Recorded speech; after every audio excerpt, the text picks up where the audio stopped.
হচ্ছে ফেরেশতা কিতাব এবং রাসূলগণের প্রতি ঈমান প্রসঙ্গে।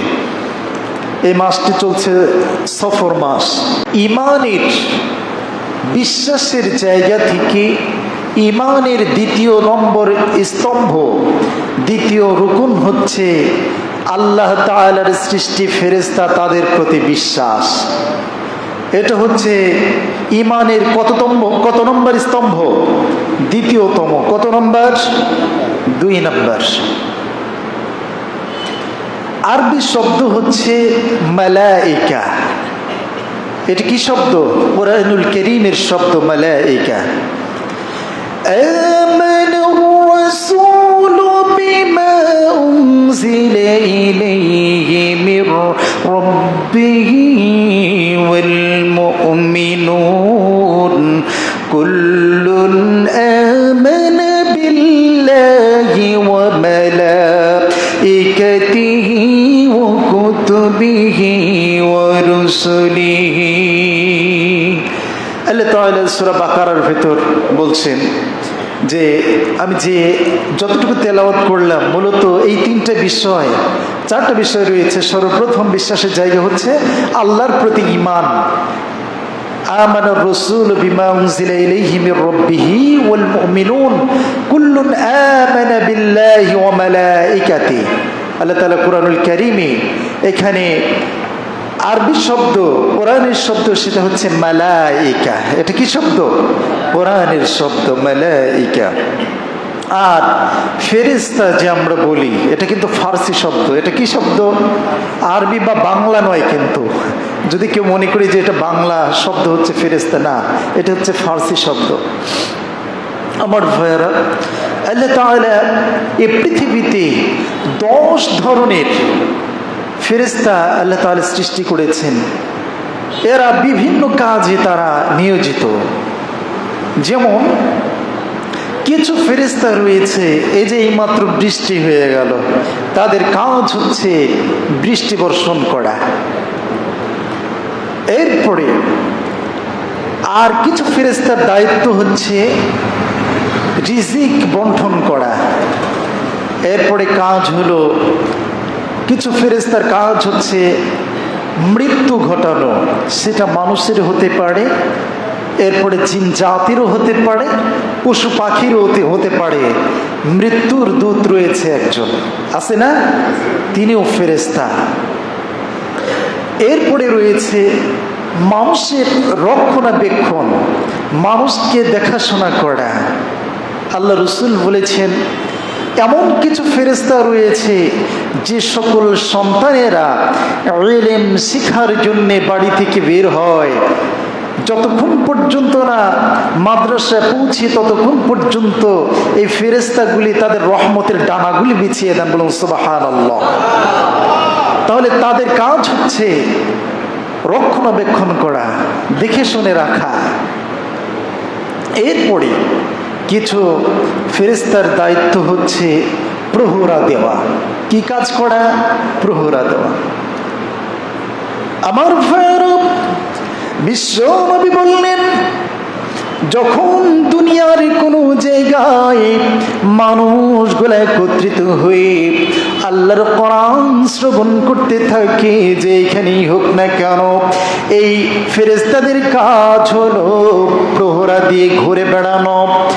যখন তারা দেখি মানুষগুলা বসে বসে আল্লাহর জিকির করছে, আল্লাহর তাসবিহ পড়ছে, কুরআনুল কারীমের তেলাওয়াত হচ্ছে, কুরআনুল কারীম শ্রবণ করছে, এমন সময় ফেরেশতাগুলা চতুর্দিক দিয়ে পরিবেষ্টন করে ফেলেন।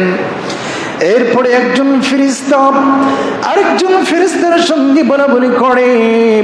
এমনকি আল্লাহ পাক রব্বুল আলামিন ফেরেশতাদেরকে বলে, ওমর ফেরেশতারা এই লোকগুলা বসে এখানে কি করছে? আল্লাহ তো জানেন কি না? আল্লাহ জানেন। এরপরেও ফেরেশতাদের কাছে তার সৃষ্টি মানুষের প্রশংসা তাদের কাছ থেকে শুনতে চান। এবার ফেরেশতারা বলে, রব্বুল আলামিন এখানে তারা বসে তোমার তাসবিহ পড়ছে, তোমার জিকির করছে, তোমার গুণ কীর্তন করছে। এবার বলছে এই লোকগুলা আবার কান্দে কেন? এবার বলছে রব্বুল আলামিন তারা শুনছে তোমার জাহান্নামের ভয়, জান্নাতের কথা শুনছি, আযাব গজবের কথা শুনি তারা কান্নাকাটি করতেছে।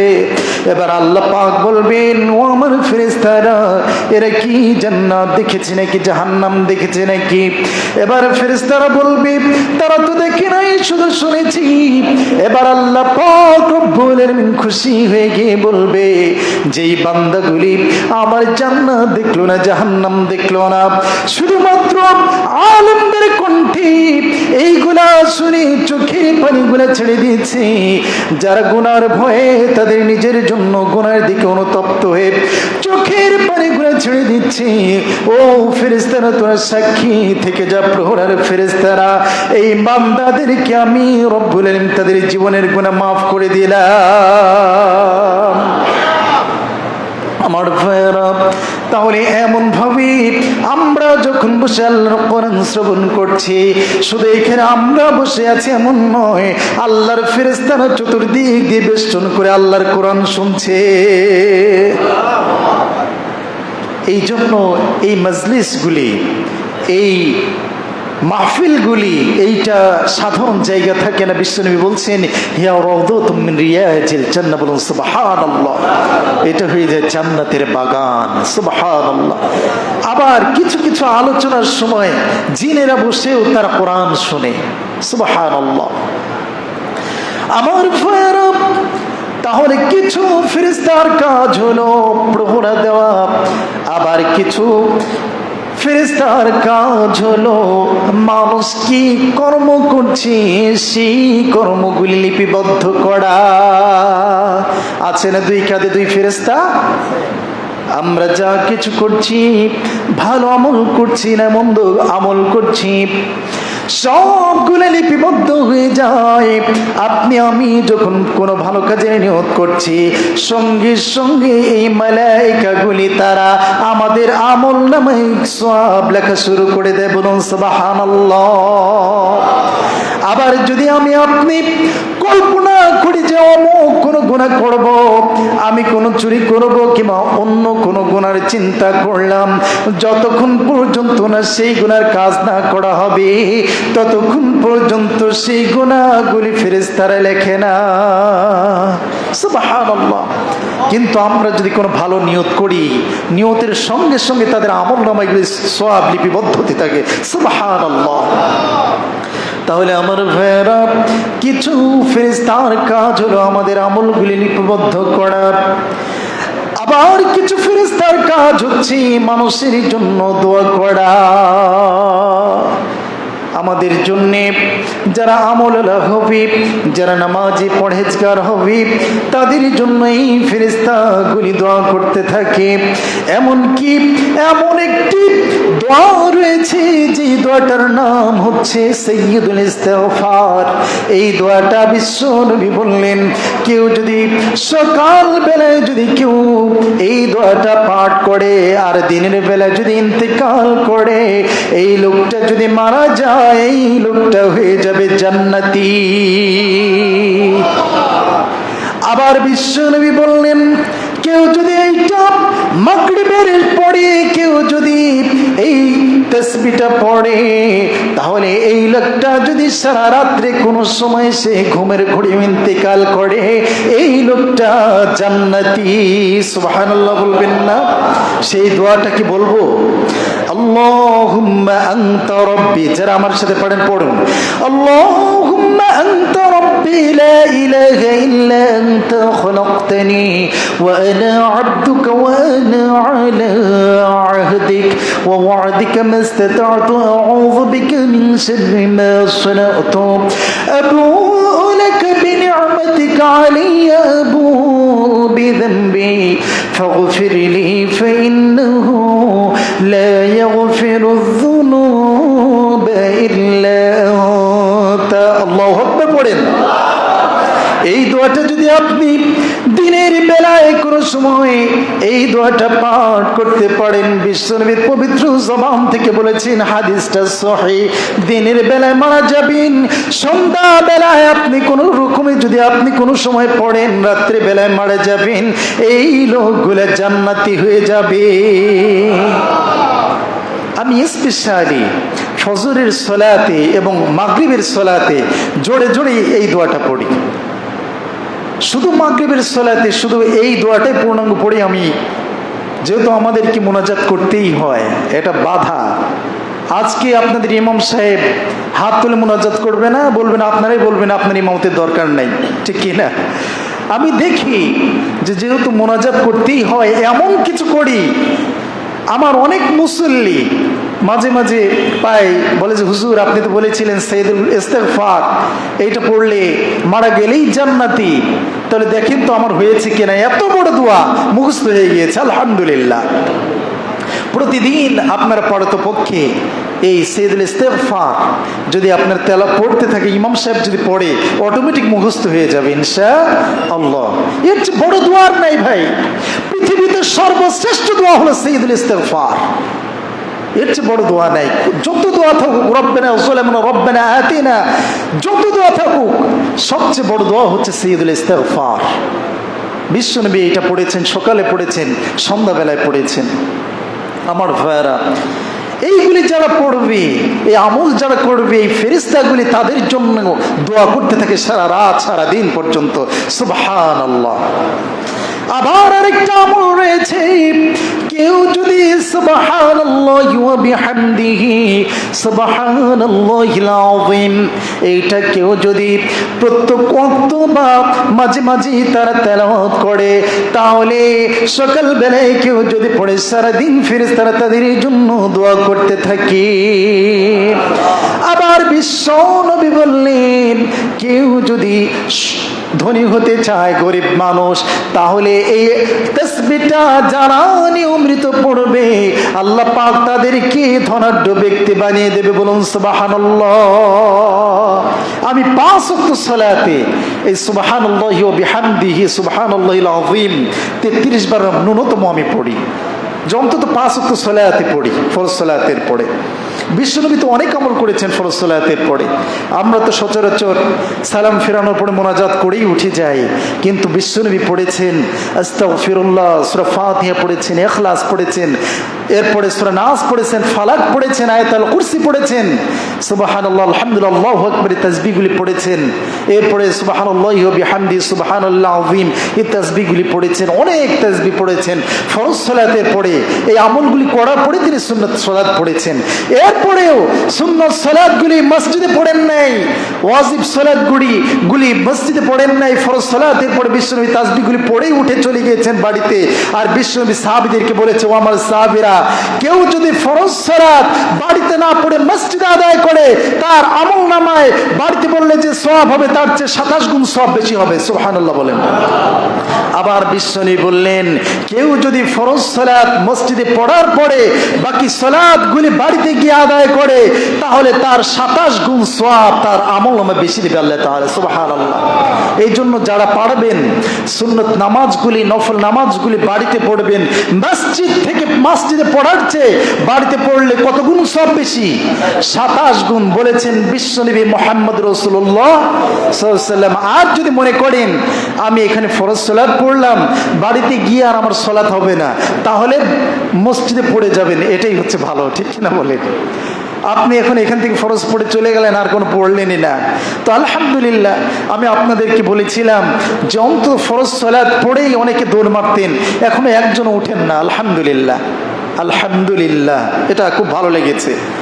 অনেক জায়গায় যায় আমি, বিশেষ করে হোগলবাড়িয়া আলিম মাদ্রাসায়, ওইখানে তো ঈদগাহ মাঠের নামাজ পড়ে 2 বছর ধরে হয়ে যাচ্ছে, 2 বছর।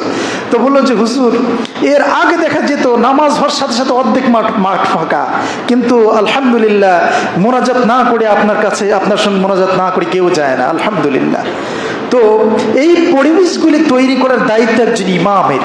মসজিদের মুসল্লিদেরকে কন্ট্রোল করা, কমিটিকে কন্ট্রোল করার দায়িত্ব হচ্ছে ইমামের।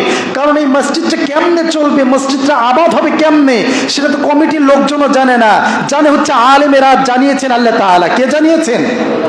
আল্লাহ পাক রব্বুল আলামিন কোরআনুল কারীমের ভেতর বলে দিয়েছেন মসজিদের কমিটিগুলি কেমন হবে, মসজিদের কমিটির দায়িত্ব থাকবে কারা।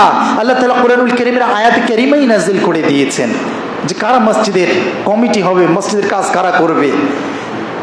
সারা মাস মসজিদে আসে না, খবর নেই, তিনি বড় পদ নিয়ে বসে রয়েছেন, তার জন্য মসজিদের দায়িত্ব আল্লাহ তাআলা তাকে দেন নাই। মসজিদের ইবাদতগাহ তিনি দায়িত্ব রক্ষণাবেক্ষণ করবেন, যার তাকওয়া খোদাভীতি যত বেশি সেই মসজিদের সবচেয়ে বড় দায়িত্ব থাকবে। এটা আল্লাহ বলেছেন। কে বলেছেন? এটা আল্লাহর নির্দেশ। গাঁজা খায়, বিড়িখোর, এরা হয় মসজিদের সভাপতি, মসজিদের সেক্রেটারি, মসজিদের অন্য দায়িত্বে থাকে। এদের জন্য এই দায়িত্ব নয় যে ব্যক্তি বিড়ি সিগারেট টানবে হচ্ছে জাহান্নামের খাবার খাবে। আল্লাহ তাআলা কোন জান্নাতি ব্যক্তিদেরকে জাহান্নামী খাবার খাবে না, মনে রাখবেন। তুমি জাহান্নামের খাবার খাবা আবার মসজিদের কাজ করবা, তোমার মতো এত বড় মুসল্লির দরকার নাই আল্লাহ তাআলার। কথা বলেন ঠিক কিনা? তুমি গাঁজা খাবা, তুমি মদ খাবা, তুমি ইসলামের বিরোধিতা করবা, তোমার জন্য আল্লাহর ঘর আবাদ করার দরকার তোমার উপর আল্লাহ তাআলা দেন নাই। আল্লাহ তাদেরকেই দিয়েছেন যারা আল্লাহওয়ালা, যারা নামাজি, যারা পরহেজগার, তারা মসজিদের দায়িত্ব পালন করবে। শুধু দায়িত্ব নিলে হবে না, সারা বছর ক্লিন শেভ করে রাখো তুমি। বিশ্বনবীর মহব্বত ভালোবাসা তোমার প্রতি নাই, ভেতরে নাই, তোমার ভিতর কিসের তাকওয়া কোত্থেকে আসলো? আমার ভাইয়েরা, এই জন্য যে আমলগুলি করলে আল্লাহ তাআলা, আল্লাহ রসুল খুশি হয়, সেগুলো আমার আপনার করতে হবে। আমার বন্ধুগণ, তাহলে বলছিলাম কিছু ফেরেশতার দায়িত্ব ছিল মানুষের কল্যাণের জন্য দোয়া করা। এরপরে আবার কিছু ফেরেশতার দায়িত্ব হলো মানুষদেরকে ভালো কাজের জন্য উৎসাহ প্রদান করা। ভালো কাজ করতে সব সময় কিন্তু ভালো লাগে না, কিন্তু আপনার ভালো লাগে না, এরপরেও কিন্তু করতে হয়। নামাজ পড়তে সব সময় ভালো না লাগলেও কিন্তু পড়তে হয়, ঠিক কিনা বলেন? আপনার মনোযোগ থাকার যাক, আপনি চোর হন, বাটপার হন, আর যাই হন, নামাজ পড়তেই হবে, সারাছে নাকি? তার মানে কিছু কাজ রয়েছে ভালো না লাগলেও করতে হয়, সেইটা করতেই হবে, ঠিক কিনা বলেন? এই জন্য ফেরেশতারাও তাদেরকে সহযোগিতা করে। কিছু ফেরেশতার কাজ হলো মানুষকে এই ভালো কাজের, যে মনে ইচ্ছে ওই ভালো কাজটা করি, এই প্রেরণা আল্লাহ তাআলা ফেরেশতাদের মাধ্যমে দিয়ে থাকেন। আমার ভাইয়েরা, এরপরই কিছু ফেরেশতার দায়িত্ব হলো আরশ বহন করা। এই যে আল্লাহ তাআলার আরশ রয়েছে, সাতটা আকাশ রয়েছে, এই যে সপ্ত আকাশ আল্লাহ তাআলা সৃষ্টি করেছেন, এইগুলা বহন করার জন্য আল্লাহ তাআলা ফেরেশতা নিযুক্ত করে দিয়েছেন। তাহলে দেখুন, এই যে এতগুলি কাজের কথা বললাম, এ সকল কাজগুলি আল্লাহ তাআলা তার ফেরেশতাদেরকে দিয়ে দিয়েছেন। তো বিশ্বাসের জায়গা থেকে 2 নম্বর যেটা বলছিলাম সেটা হচ্ছে মালায়েকা, ফেরেশতাদের প্রতি বিশ্বাস। তো ফেরেশতা যে রয়েছে, এই বিশ্বাস আমাদের মধ্যে না আর কার কার হাত তোলেন দেখি। আলহামদুলিল্লাহ, আলহামদুলিল্লাহ, আপনারা খুব সচেতন। আমাদের বিশ্বাস, তার মানে এখানে যারা রয়েছি আল্লাহ তাআলার যে ফেরেশতা রয়েছে, এই বিশ্বাসটা আমার আপনার মধ্যে শতভাগ রয়েছে, না কম আছে নাকি? আলহামদুলিল্লাহ। তাহলে আমরা ঈমান আনয়নের জন্য যে 5-6টি শর্ত রয়েছে, তার ভিতরে একটা শর্ত হচ্ছে ফেরেশতাদের প্রতি বিশ্বাস। এই ব্যাপারে আমরা কেউ দ্বিমত নাই, আলহামদুলিল্লাহ। এরপরে 3 নম্বর বিষয় হলো আল্লাহর কিতাব। আল্লাহর কিতাব যে আসমানি কিতাব, আল্লাহর কোরআন, এইটা কি আমাদের বিশ্বাস আছে না নেই? আছে, কার কার নাই? সবার আছে। এই কিতাবটা হলো আসমানি কিতাবের ভেতর কোনো ভুল। মানব যদি সমাধান পেতে চায়, মুক্তি পেতে চায়, তাহলে ফিরে আসতে হবে একটা কিতাবের কাছে। সেই কিতাবের নাম কি? সমাধান চাও যদি জীবনে মরণে, ফিরে চাও খুঁজে নাও চোখ রাখো কোরআনে। সমাধান চাও যদি জীবনে মরণে, ফিরে যাও খুঁজে নাও চোখ রাখো কোরআনে। If you want a solution this dunya and akhirat, go back, have a look to the holy Quran. আলহামদুলিল্লাহ বলেন। এই জন্য এই কিতাবের ভেতর কোনো ভুল আছে? যালিকাল কিতাব লা রাইবা ফি হুদাল লিল মুত্তাকিন, there is no doubt for is it। এই কিতাব এমন একটা কিতাব যে কিতাবের ভেতর কোনো ভুল নাই। আল্লাহু আকবার। নাকি পৃথিবীর মানুষ আমরা ভুল খুঁজে পাবো নাকি? কেউ পেয়েছে? আল্লাহ তাআলা সেই সময় বিশ্ব নবীর মাধ্যমে জানিয়ে দিলেন, হে রাসূল, কোরআনের ভেতরে যারা ভুল আছে বলছে তাদেরকে আপনি আমার তরফ থেকে জানিয়ে দেন যে আমি আল্লাহ পাক রব্বুল আলামিন বললাম কোরআনে ভুল নাই। তারা যদি ভুল ধরতে পারে ভুল ধরিয়ে দেখাক। পেরেছে নাকি? তারা সূরা কাউসারের মতো একটা সূরা বানাতে শুরু করে দিল। প্রথম লাইন, প্রথম আয়াত, ইন্না আ'তাইনাকাল কাউসার ফাসাল্লি লিরাব্বিকা ওয়ানহার ইন্না শানিয়াকা ওয়াল আবতার। এরপরে তারা চিন্তা করলো তিনটা আয়াত আল্লাহ তাআলা নাযিল করেছেন, এরপরে একটা আয়াত আমরা লিখি। এরপরে তারা লিখলো লাইসা হাদাল কালামিল বাশার। আল্লাহু আকবার। এটা কোন মানব রচিত কোন কিতাব হতে পারে না। এই কিতাবটা আল্লাহ পাক রব্বুল আলামিনের তৈরি সৃষ্টি। আল্লাহু আকবার। এটা দুনিয়ার মানুষের কোন লেখা কিতাব, মুহাম্মাদের রচিত কোন কিতাব নয়। বলুন সুবহানাল্লাহ। মানুষগুলি তারা এটা বলতে সক্ষম হয়েছে এইটা কোন মানব রচিত কিতাব হতে পারে না। সুবহানাল্লাহ। আমার ভাইয়েরা, তো পয়েন্ট তো আরো কয়েকটা ছিল, কেবল কিতাবের ভেতর ঢুকলাম। তো আমরা যতটুকু কথা শুনলাম, আমরা যেন আসলে বিশ্বাসের কথাগুলি বলছি যে রসুলের প্রতি ঈমান এটা এখনো বাদ রয়েছে। আমার ভাইয়েরা, এই জন্য আসুন আমাদের প্রতি ঈমানের দৃঢ়তা যেন আমরা বাড়াই। আর এর ভেতর আমলের কিছু কথা বলেছি, বলি নাই? আমলের যে আমি বলেছি সাইয়্যিদুল ইস্তিগফারের কথা।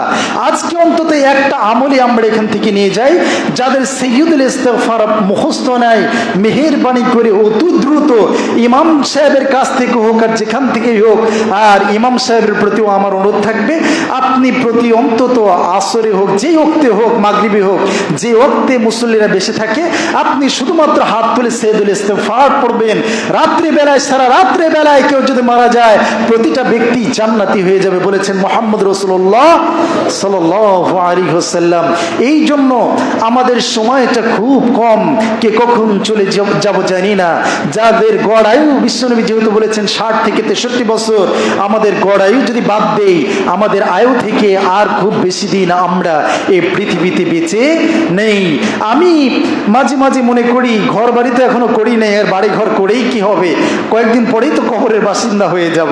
আমার ভাইয়েরা, যারা ইমানদার, যারা আল্লাহওয়ালা, তাদের চিন্তা এটা আসবে যে দুনিয়াকে তারা প্রাধান্য দেবে না, তারা প্রাধান্য দেবে আখিরাতকে। এই জন্য দুনিয়ার কোনো পরাশক্তিকে তারা ভয় করবে না। তারা তাদের জীবন দিয়ে, তারা তাদের রক্ত দিয়ে, তারা তাদের জীবনের বিনিময়ে আল্লাহর জমিনে আল্লাহর দ্বীনকে প্রতিষ্ঠা এবং নিজের জীবনকে কোরবানি দেওয়ার জন্য দুনিয়ার জীবনকে প্রায়োরিটি না দিয়ে আখিরাতকে দেবে। কথা বলেন ঠিক কি না? আমার ভাইয়ের, এই জন্য আসুন আমরা এই ক্ষণস্থায়ী পৃথিবীকে মূল্যায়ন না করে, তবে হ্যাঁ, সর্বপ্রথম আমাদের দুনিয়াটা সুন্দর হলেই আখিরাতটা সুন্দর হবে। কথা বলেন ঠিক কি না? আল্লাহ তাআলা বলেছেন, রব্বানা আতিনা ফিদ দুনিয়া, সর্বপ্রথম রব্বানা, হে আমাদের প্রতিপালক, আতিনা, আমাদেরকে দান করুন, আতিনা ফিদ দুনিয়া, দুনিয়ার কল্যাণ। সর্বপ্রথম আল্লাহ তাআলা কি চাইতে বলেছেন? দুনিয়ার কল্যাণ। দুনিয়াতে যদি আমরা আমাদের কল্যাণকামী আমল না করতে পারি, আখিরাত কি সুন্দর হবে নাকি ভাই?